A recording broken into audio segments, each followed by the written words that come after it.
ஒரு இண்டிகேட்டரை யூஸ் பண்ணி இன்னைக்கும் நம்மளோட உலகத்துல நிறைய ப்ரொஃபஷனலா இருக்கக்கூடிய ட்ரேடர்ஸ் வந்து கோடிக்கணக்கான ரூபாய்கள் சம்பாத்தியம் பண்ணிட்டு இருக்காங்க அப்படின்னு சொன்னா உங்களால நம்ப முடியுதா?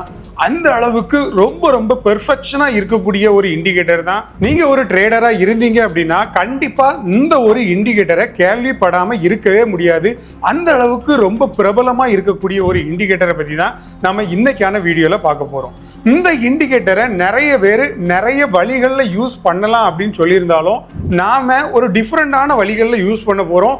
ஒரு நாளைக்கு 1 இல்ல 2 ட்ரேடுகள் மட்டும்தான் இந்த இண்டிகேட்டரை யூஸ் பண்ணி ஒரு சார்ட்ல நாம எடுக்க முடியும். ஆனா 1க்கு அதிகமான சார்ட்டுகளை நீங்க பார்த்துட்டு இருக்கக்கூடிய டைம்ல ஒரு நாளைக்கு 5ல இருந்து 10 ட்ரேடுகள் வரைக்கும் நீங்க இந்த இண்டிகேட்டரை யூஸ் பண்ணி எடுக்கலாம். அதுவும் ரொம்ப அக்யூரேட்டா இருக்கும். 10 ட்ரேட் நீங்க எடுத்தீங்க அப்படின்னா குறைஞ்சது ஒரு 8 ட்ரேடாவது உங்களுக்கு ப்ராஃபிட்ல அமையும். அதுவும் ஒரு செல்ஃப் டிசிப்ளின்ல நீங்க ஒரு ட்ரேட் எடுத்தீங்க அப்படின்னா நம்மளோட சப்போர்ட் அண்ட் ரெசிஸ்டன்ஸாக இருக்கட்டும், ஃபண்டமெண்டலாக இருக்கட்டும், இல்லை ப்ரைஸ் ஆக்ஷனாக இருக்கட்டும், எந்த ஒரு கான்செப்ட்டுமே இந்த ஒரு இண்டிகேட்டர் பக்கத்தில் நின்று கூட பார்க்க முடியாது. அந்த அளவுக்கு ரொம்ப பவர்ஃபுல்லான ஒரு இண்டிகேட்டர். அப்படி பிரபலமாக இருக்கக்கூடிய ஒரு இண்டிகேட்டர் தான் RSI, ரிலேட்டிவ் ஸ்ட்ரென்த் இண்டெக்ஸ் அப்படின்னு சொல்லக்கூடிய ஒரு இண்டிகேட்டர். இந்த இண்டிகேட்டரை நிறைய பேர் நிறைய வழிகளில் யூஸ் பண்ணலாம் அப்படின்னு சொல்லியிருந்தாலும் நாம் இப்போ ரொம்ப டிஃப்ரெண்டான வழியில் எப்படி யூஸ் பண்ணலாம் அப்படிங்கிறத நாம் பார்க்க போகிறோம். ஃபர்ஸ்ட் வந்து நம்மளோட சார்ட்டை வந்து நம்ம எடுத்துட்டு அதில் இண்டிகேட்டர் டேபை எடுத்துட்டு நீங்கள் RSI அப்படின்னு மட்டும் நீங்கள் டைப் பண்ணீங்கன்னா ரிலேட்டிவ் ஸ்ட்ரென்த் இண்டெக்ஸ் அப்படிங்கிற மாதிரி வரும். அதை தொட்ட உடனே நமக்கு வந்து அது சார்ட்டில் டைரெக்டாக நமக்கு வியூ ஆக ஆரம்பிச்சிடும். அதுக்கு பிறகு அந்த RSI அப்படிங்கிறத கிளிக் பண்ணிட்டு செட்டிங்ஸில் போயிட்டு RSIயோட அந்த பர்பிள் கலரில் இருக்கக்கூடிய லைன் வந்து நமக்கு தேவையில்லை. அதனால அந்த டிக் மார்க்கை நம்ம எடுத்து விட்டுடலாம்.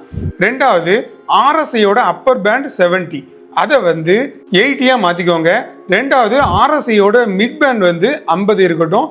அதே மாதிரி லோவர் பேண்ட் வந்து 20 மாற்றிக்கோங்க. வேற இதில் வந்து பெரிய லெவலில் இன்புட் வந்து RSI லென்த் வந்து 14 போதும். விசிபிலிட்டிஸ் வந்து இது எல்லாமே ஓகே தான். ஒரு செகண்ட்ல இருந்து ஒரு மந்த் சார்ட் வரைக்கும் நமக்கு வந்து தெரியணும் அப்படிங்கிற மாதிரி வச்சிங்க அப்படின்னா ஆட்டோமேட்டிக்காக நமக்கு வியூ ஆகிரும். ஜஸ்ட் ஓகே, அவ்வளோதான்.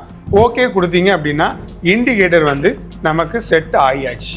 இதில் வந்து நாம் எப்படி ட்ரேட் எடுக்கணும் அப்படிங்கிறத தான் நம்ம இப்போ பார்க்க போகிறோம். ஃபர்ஸ்ட்டு நம்ம இதில் ஒரு ட்ரேடை பிளேஸ் பண்ணுறதுக்கு முன்னாடி ஒரு 2 விதமான கன்ஃபர்மேஷன்கள் நமக்கு தேவை. ஃபர்ஸ்ட் நம்ம பார்க்க வேண்டிய விஷயம், மார்க்கெட் என்ன கண்டிஷன்ல இருக்கு. மார்க்கெட் அப் ட்ரெண்ட்ல இருக்கா, இல்ல டவுன் ட்ரெண்ட்ல இருக்கா, இல்ல சைட் வேஸ்ல இருக்கா, அதை ஃபர்ஸ்ட் நம்ம வந்து தெரிஞ்சுக்கணும். இப்போ மார்க்கெட் வந்து நமக்கு இப்போ ஸ்கிரீன்ல தெரிகிற இந்த ஒரு இடத்துல நமக்கு மார்க்கெட் சைடு வேஸ்ல இருக்கு.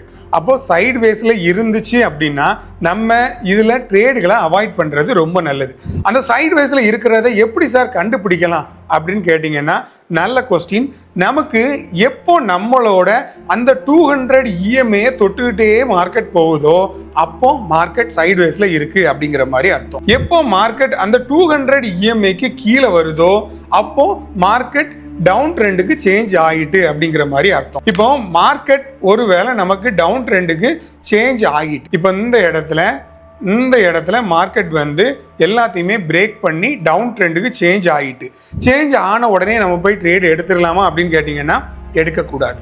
அதுக்கு முன்னாடி நம்ம ஃபர்ஸ்ட் என்ன பண்ணணும் அப்படின்னா நமக்கான ஒரு சப்போர்ட் ஆர் ரெசிஸ்டன்ஸ், டவுன் ட்ரெண்டாக இருந்தால் சப்போர்ட், அப் ட்ரெண்டாக இருந்தால் ரெசிஸ்டன்ஸ், இது ரெண்டையும் நம்ம ஃபர்ஸ்ட் வந்து ட்ரா பண்ணிக்கணும். இப்போ நம்ம வந்து ஒரு சின்ன பாக்ஸ் எடுத்துட்டு அதை கரெக்டாக அந்த இடத்துல கிளிக் பண்ணி ஒரு சப்போர்ட்டை வந்து வரைஞ்சாச்சு. வரைஞ்சதுக்கு பிறகு எப்போ இந்த சப்போர்ட்டை பிரேக் ஆகுதோ அது first confirmation. Second confirmation RSI already சொல்லியிருந்தோம், அது வந்து கீழே வந்திருக்குது. தேர்ட் கன்ஃபர்மேஷன் இந்த 50 லைனை தாண்டி நமக்கு வந்து இந்த RSI சிக்னல் டவுன்ல வரணும். அப்படி வந்துச்சு அப்படின்னா நாம இந்த இடத்துல ஒரு ட்ரேடை பிளேஸ் பண்ணலாம். கரெக்டாக இந்த இடத்துல நமக்கான ஒரு ட்ரேடை பிளேஸ் பண்ணிட்டு நீங்கள் வந்து ஒரு எக்ஸாம்பிளுக்கு கோல்டில் வந்து இது ஏற்கனவே ஹையர் லெவல் தான், ஒரு 600க்கு ஒரு 2400 இந்த ரேஞ்சில் உங்களோட 1:3 ரேஷியோ ரொம்ப சர்வ சாதாரணமாகவே அடிக்கும். அந்த அளவுக்கு கிளியராக சிக்னல் வந்து நமக்கு கொடுக்கும். ரெண்டாவது வந்து அடுத்ததாக ஒரு சிக்னல் நம்ம பார்த்தோம் அப்படின்னா மறுபடியும் நமக்கு வந்து மார்க்கெட் ட்ரெண்ட் சேஞ்ச் ஆகி அப் ட்ரெண்டுக்கு மார்க்கெட் சேஞ்ச் ஆகிட்டு இருக்கு. அப்போ சேஞ்ச் ஆகும்போது ஃபர்ஸ்ட் கன்ஃபர்மேஷன் RSI உங்களுக்கு டைரக்டா ஃபர்ஸ்ட் கன்ஃபர்மேஷனை கொடுத்துரும். அதாவது 50 லைனை தாண்டி மார்க்கெட் மேலே வந்துச்சு. செகண்ட் கன்ஃபர்மேஷன் நமக்கு வந்து அந்த 50 EMA தாண்டி மார்க்கெட் மேலே வரணும். 2 கன்ஃபர்மேஷன்கள் ஓகே ஆகிட்டு தேர்ட் கன்ஃபர்மேஷன் இதுக்கு முன்னாடி இருந்த ஒரு லோவஸ்ட் பாயிண்டை பிரேக் பண்ணியிருக்கணும். தேர்ட் கன்ஃபர்மேஷன் பிரேக் பண்ணியிருக்குது. தேர்ட் கன்ஃபர்மேஷன் மார்க்கெட் வந்து பிரேக் பண்ணியாச்சு.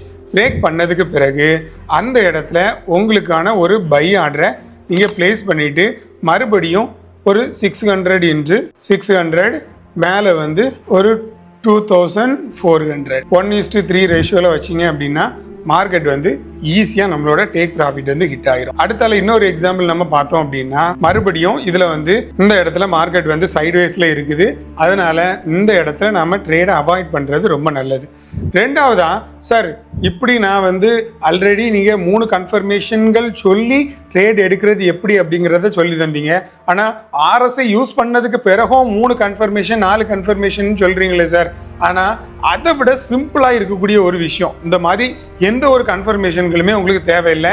இருந்தாலும் ஃபர்ஸ்ட் எக்ஸாம்பிளாக நம்ம இதில் பார்த்தோம் அப்படின்னா கரெக்டாக மார்க்கெட் வந்து இந்த இடத்துல நமக்கு வந்து கட் ஆகி கீழே வந்திருக்குது.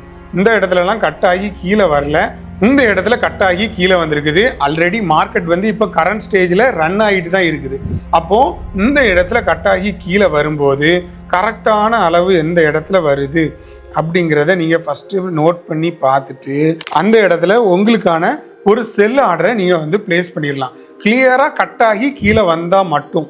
அப்போது கட் ஆகி கீழே வந்தாச்சு. மறுபடியும் கீழே வந்து 600 மேலே வந்து ஒரு 2400. இப்போ கோல்டில் நீங்கள் பார்த்தீங்க அப்படின்னா ஈஸியாக 1000 பாயிண்ட்ஸ் எடுக்கிறது ரொம்ப ரொம்ப கஷ்டம். ஆனால் இப்போ இருக்கக்கூடிய கண்டிஷனில் நமக்கு வந்து கோல்டில் 1000 பாயிண்ட்ஸ் எடுக்கிறது ரொம்ப ரொம்ப ஈஸி. அதனால் நீங்கள் வந்து ஒரு $1000 நீங்கள் வந்து இன்வெஸ்ட் பண்ணி ட்ரேட் பண்ணீங்க அப்படின்னா 600 தயவு செஞ்சு வைக்காதீங்க. மார்க்கெட் வந்து முன்ன இருந்த மார்க்கெட் வேறு, இப்போ இருக்கக்கூடிய மார்க்கெட் வேறு. அதனால் 600 வந்து ஒரு 1000 மாற்றிட்டு மேலே 3000 மாற்றிருங்க. Take profit 1 3000 மாற்றிருங்க. அப்போ உங்களுக்கு வந்து இன்னும் ஒரு அக்யூரசியும் அதிகமாக கிடைக்கும். உங்களோட டேக் ப்ராஃபிட்களையும் அடுத்தடுத்த கட்டத்துக்கு எடுத்துகிட்டு போகிறதுக்கு ரொம்ப ரொம்ப ஈஸியாக இருக்கும். இப்படி நம்ம வந்து இந்த RSIயை யூஸ் பண்ணி நம்ம வந்து இதில் ட்ரேட் எடுக்கலாம். இது கூடவே நம்ம இன்னும் ஒரு 2 எக்ஸாம்பிள் பார்த்தோம் அப்படின்னா இந்த இடத்துல பாருங்கள் மார்க்கெட் கட் ஆகி மேலே வந்திருக்குது. இந்த இடத்துல ஒரு பை ட்ரேட் எடுத்துருக்கலாம்.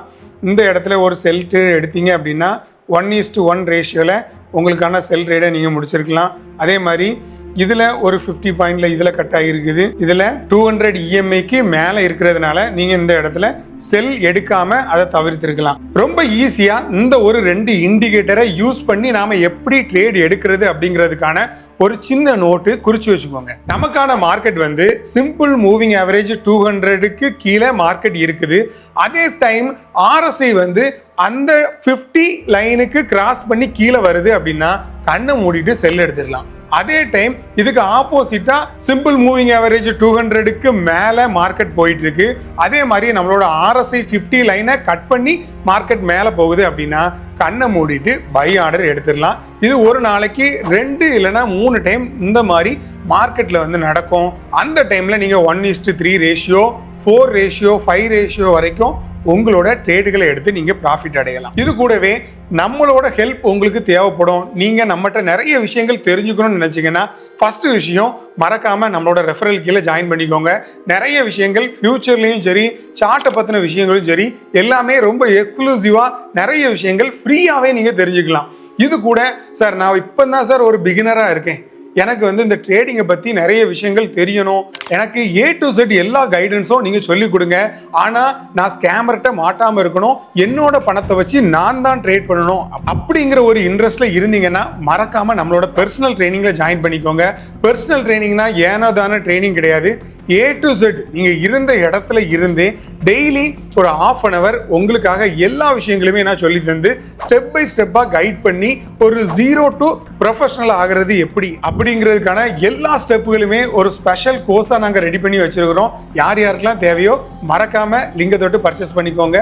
உங்களுக்கு ஹெல்ப் பண்ணுறதுக்காகவே ரொம்ப ஸ்பெஷலாக கிரியேட் பண்ணப்பட்ட ஒரு ஸ்பெஷல் ட்ரைனிங் தான் இது, யூஸ் பண்ணிக்கோங்க. அண்டில் தென் அடுத்ததா நான் எதை பத்தி வீடியோ போடணும் அப்படிங்கிறத மறக்காம கமெண்ட்ஸ்ல கேளுங்க. இதுல என்னென்ன டவுட்டுகள் இருந்தாலும் நீங்க கமெண்ட்ஸ்ல கேளுங்க. இன்னும் ஒரு நல்ல இன்ஃபர்மேட்டிவான வீடியோல மறுபடியும் உங்களை சந்திக்கிறேன். அண்டில் தென் தேங்க்ஸ் ஃபார் வாட்சிங் FX Mangold.